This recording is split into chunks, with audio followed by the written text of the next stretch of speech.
Geoscientists at Iowa State University are able to measure and analyze volcanic eruptions, and they don't even have to be there firsthand.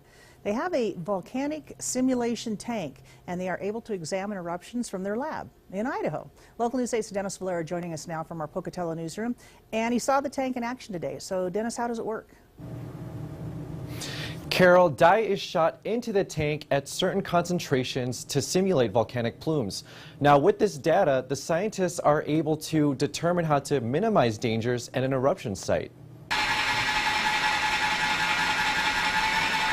What you see right now is a scaled-down version of a volcanic eruption. The dye, shot into the water at different concentrations, represents ash in a volcanic plume. The concentration levels determine how fast the plume erupts and mixes with the air, or in this case, the water. Those factors determine whether the plume will rise or collapse. One of the things that we want to do is understand how these plumes choose whether they're rising up or collapsing down, so we can help establish safety areas for communities at risk. Community safety is a huge aim for data collected in the simulation tank. By knowing the characteristics of the plume and knowing where it'll go, the proper safety precautions can be made, whether that be evacuation or diverting air traffic. We need every single piece of data that we can to be able to help people and to be able to target our effort so that we can put all of our effort into the most vulnerable people at the site. PhD student Megan Fisher helped design the tank. She says their research gives an understanding of different eruptions, creating a better understanding of how to handle them.